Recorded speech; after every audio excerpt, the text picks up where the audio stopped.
Hello, I'm Bernie Hayes. Today we'll be talking with Elaine Sutton Mbionwu about media today on the Bernie Hayes Show.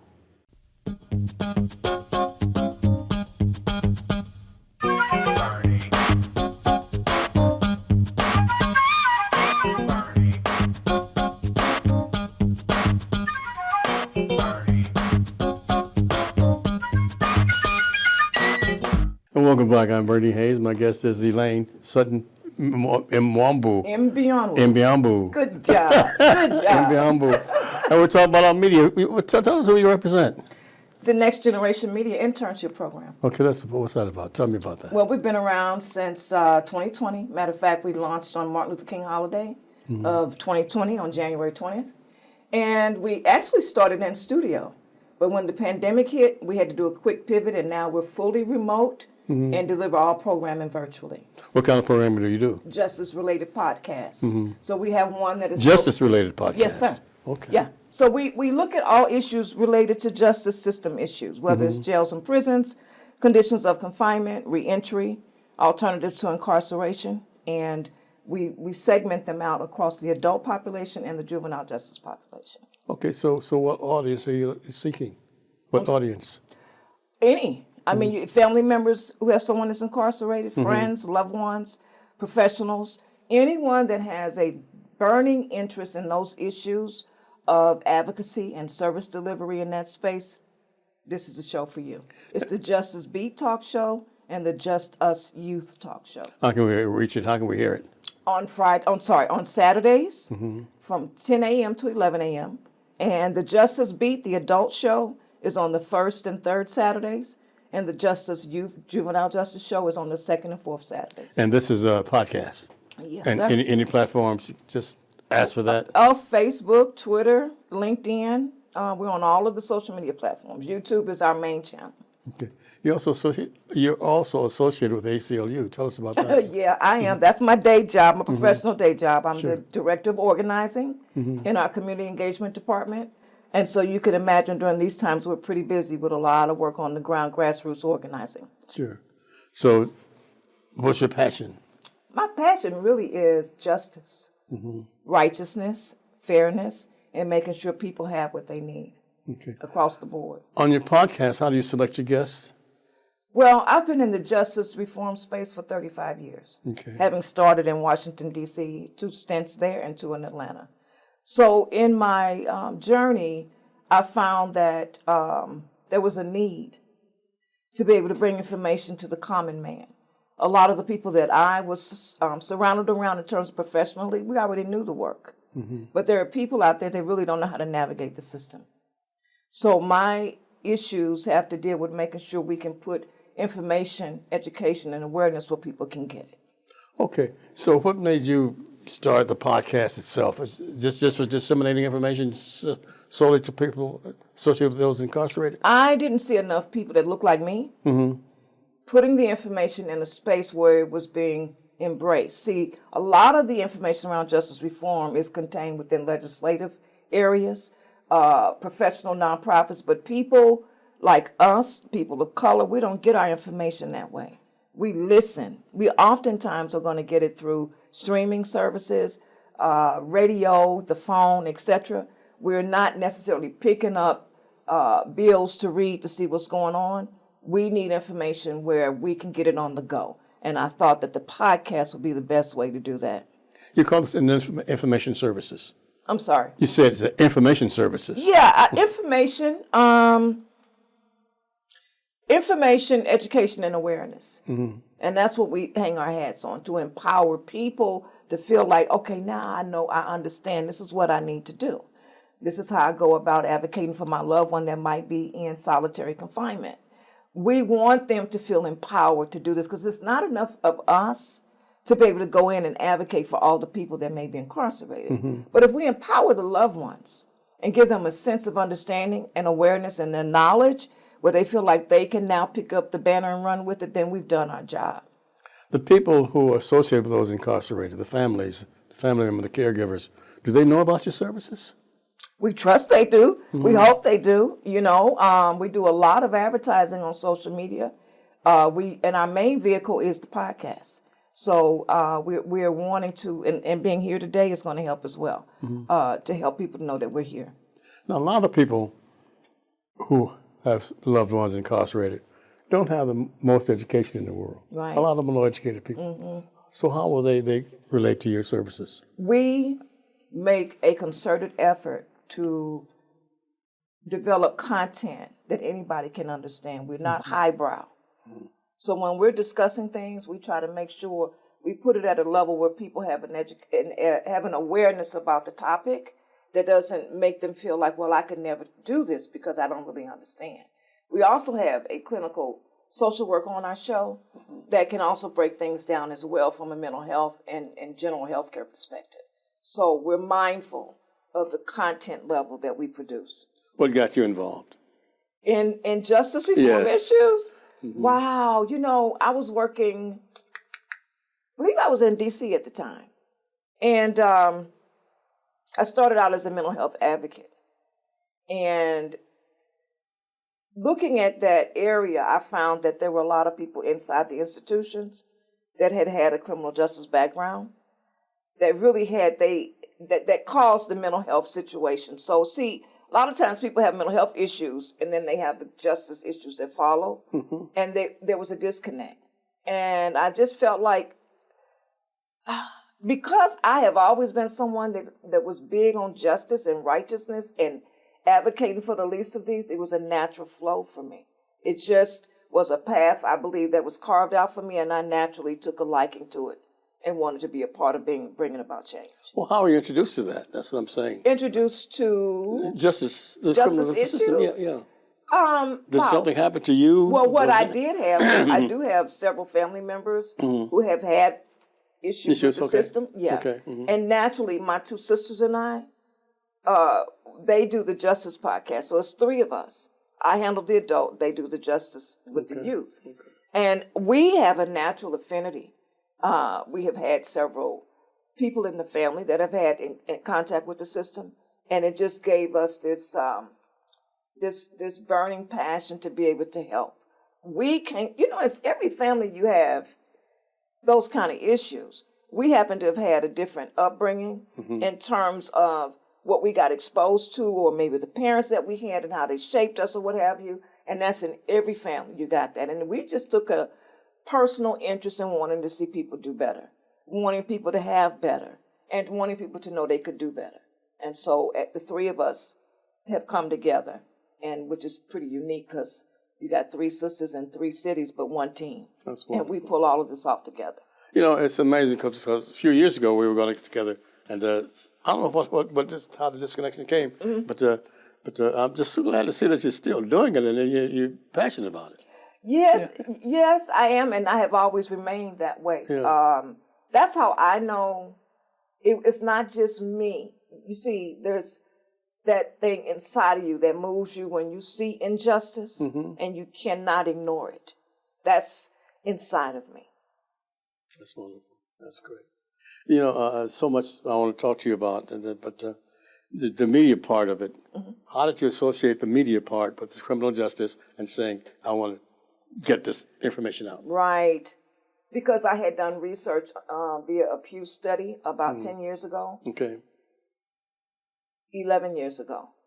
And in that Pew research study, it gave statistics about the best way to disseminate justice-related information and what was the rising medium to use at that time, and it was media.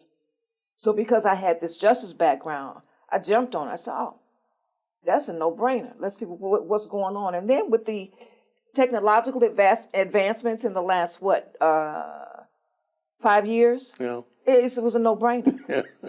How do you not do this, right? AI. Absolutely. Yeah, sure. And then what we coupled with that made it really unique was my reaching out to Adler University. And if you haven't figured out by now, see, I don't have a scripted way that I move. Yeah. I listen to the Spirit. For me, it's the Spirit. I listen. And I happened to see a advertisement on LinkedIn for Adler University in Chicago. And I was reading their background information. I said, oh, we need to partner. That's great. So it wasn't enough for me to pick the phone up and say, I'm so-and-so, so-and-so, don't know me from Adam. And I explained what I wanted. I think I might have did an email. Within 2 days, I had a phone call. We talked for about an hour. By that Friday, I had a contract. Let's come back and talk about that. Sure. Okay. We're at the New Life Evangelistic Center, 28 Woodson Road in Overland, Missouri. And Reverend Larry Rice has spent more than 54 years helping those in need. And I just want you to help us here. You can help us through contribution through Post Office Box 473, St. Louis, Missouri 63166. Back with our guests after this.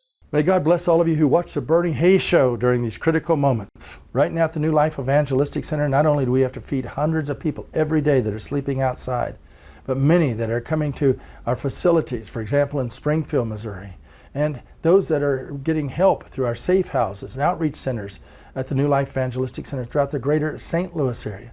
They all have to be fed, and they don't get their food stamps, they don't get direct assistance. We have to just continue to reach deeper and cry out further unto the Almighty God to work through caring people like you. So I'm asking you to please let God's light and love flow through you at this time.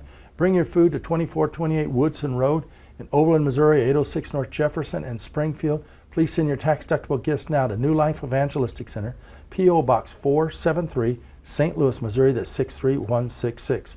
And when you send your gift in, ask for a free copy of the new Zoa free paper, Celebration of Hope. All kinds of testimonials are in here, all kinds of inspirational articles for you during this holiday season. Again, please pray for New Life Evangelistic Center.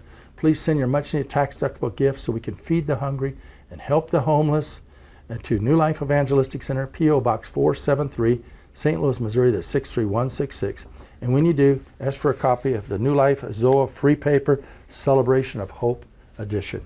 Your faith will be stirred, and you will have an opportunity to help so many right now that don't know what to do or where to go. We're encouraging them to trust in the Lord with all their heart.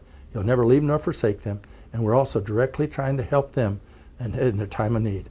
Please continue to pray for New Life Evangelistic Center.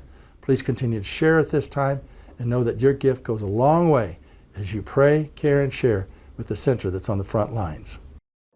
God is our hope, and when we set our eyes on Christ particularly, we see that He has redeemed our lives. And I pray that you would partner with us and join in the incredible work of giving hope to people who don't have any. You can give online at nlecstl.org, or you can mail your tax-deductible gift to NLEC at P.O. Box 473, St. Louis, Missouri. That's 63166.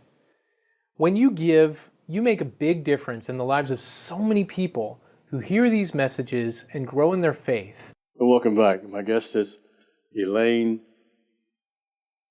Mbionwu.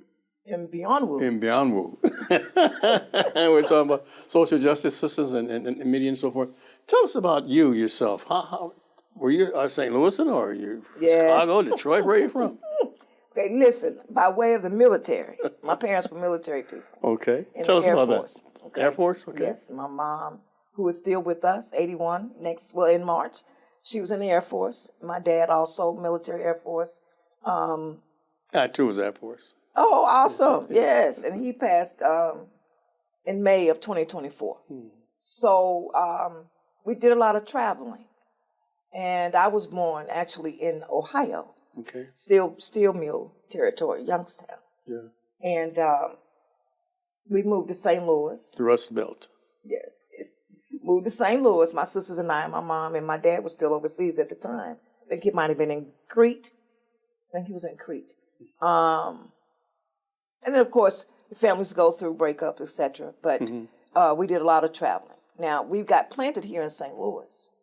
And so I grew up here. At 18, I graduated from Hazelwood East, which at the time was like the stellar school when we were attending. It was like state of the art, blew your mind when you walked in. It was known as the school with the school without walls. The classrooms had no walls. And can you imagine that today? No. No. Not really. When you walked in those schools and class was in session, there was not a peep at all. And it had so much programming and everything available. I loved my high school years. So in any event, graduated, and after high school, went to the D.C. area where my dad was living to go to school. I attended Morgan State University, HBCU, shout out Baltimore. Right. And didn't finish, but my pathway led me differently. And so this is where I ended up actually in this space of nonprofits and service-oriented work. And now I've been back here in St. Louis since December 2016. And I found it interesting in the sense that I had never lived here as an adult or worked in St. Louis as an adult. I've always been in the DC or Atlanta area. And I just said, wow, this is a ripe area for a lot of the work that I've already done at a national and federal level to come back and have to look at it differently at a state level. And some of what I understood was that, okay, things that we've already done maybe 15 years ago in a different space nationally, it was being done, it needed to be done here. Okay. And I could lend my knowledge and wisdom and expertise in that area. So you brought that to St. Louis. Yes. The association with ACLU, American Civil Liberties Union, how did you get involved with them? Well, honestly, when I came back here, I was looking for work. And I happened to have been on Twitter late one night. And I It's now called X. Yeah. Yes, now called, yeah. Sure. And so I happened to see this ad pop up for a position. I said, okay, I wonder what it is. Let me check them out. And I did. And I applied and I actually got the job. And so I've been with them for 9 years now. And in a space where I have been able to continue the work that I've always done, which is in the justice reform space. I actually started their very first formal intake complaint unit.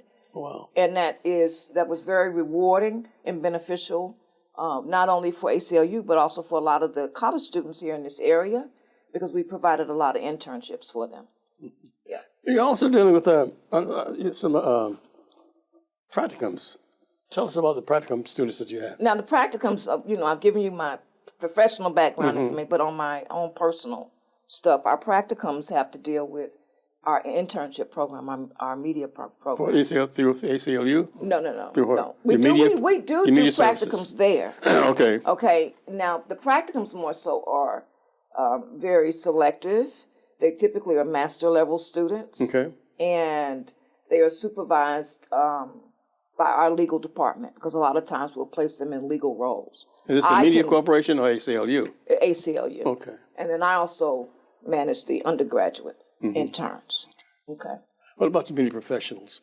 You have practicums in those? I'm sorry. You have practical And students? the media space, in our media program, Next Generation, that's what we have. It's our internships for master level and doctorate level students. That's all we deal with at Adler, is their master and doctorate level. And they're required to do a internship practicum, social justice practicum, in order to graduate.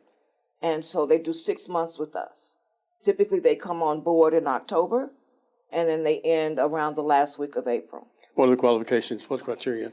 To have a very strong interest in social justice issues. You cannot help us develop the content for our podcast if you don't have a real desire and interest to do that.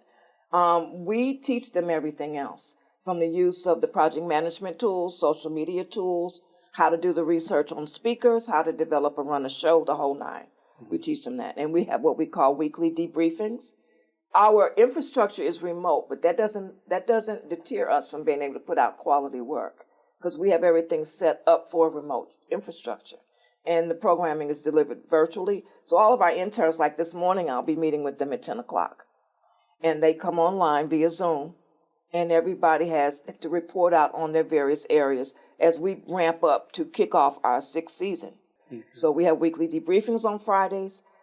We check in with them throughout the week. Everybody knows what they're supposed to do as a team. And it's been fabulous for the last going on 6 years now. I understand you also joined an initiative at Harris State University with Dr. Terry. Yes, I have. I was so excited because that's been a project that's been in the making. And with Terry Davis. Yes, very, very good colleague and friend of mine. We've also partnered a lot on interns coming from Harris Stowe to do work at the ACLU. So, but with the Institute for the Advancement and community engagement at Harris Stowe. Sure. I'm on the project advisory committee, Okay. and I'm very glad to lend my time and talent and expertise to the committee. You're very kind. You know, we're at the New Life Evangelistic Center, 2428 Wilson Road in Overland, Missouri, and we need your help and support. You can help us through MasterCard, Visa, American Express, Discover. It takes less than 30 minutes to do a tax-deductible donation to the New Life Evangelistic Center. I guess after this. It takes many partners to operate New Life Evangelistic Center. We're a large ministry operating and serving so many people all throughout Missouri. And so we appreciate so much Bernie Hayes and his many years of dedicated service to people who are experiencing homelessness all throughout Missouri. But we need people like you to partner with Bernie Hayes and with New Life Evangelistic Center to make a real impact in the lives of people who are hurting now. In a very practical way, you are being the hands and feet of Christ in the streets of St. Louis and Springfield, Missouri, and beyond. So I want to thank everyone who is partnering with New Life Evangelistic Center. I want to challenge you to get involved today for the glory of God and the good of others in our community. Thank you so much. And God bless those who are making a big impact on the lives of hurting people. Today's subject, Harry T. Moore, an educator, civil rights activist who helped establish an NAACP chapter in Brevard County, Florida, recognized for single-handedly increasing the number of NAACP chapters in Florida for helping thousands of African Americans register to vote in the 1940s. His activism predated the traditional civil rights movement, and he is ahead of his time in pushing for social justices and voting rights. He was especially interested in addressing unequal salaries and segregated schools. He was born November the 18th in 1905 in Houston, Florida, in Suwannee County, Stephen Joseph and Rosella Alberta Moore. He continued working toward legal and political justice after the case of the state coordinated branches in NAACP. Ku Klux Klan activity was there on the rise, and on Christmas Eve in 1951, the Moores were assassinated when a bomb was placed in their bedroom. The couple had just celebrated their 25th wedding anniversary. Thankfully, both of their daughters survived the attack. Harry T. Moore. It's wonderful to hear the word of God and be blessed, but the scripture says we must do more. The Bible says, to him or her knoweth to do good and doeth it not, it's a sin. And also, faith without works is dead. And we're to not only be hearers of the word, but doers also. NewLifeEvangelisticCenter.org is the website you can go to discover what you can do throughout mid-America to not only be a hearer of the word, but a doer also. You can also call 1-800-334-3276 or 314-421-3020. Let's be doers of the word of God. And welcome back. We're talking about social justice issues and media with our guest today. And once again, is there something, Ms.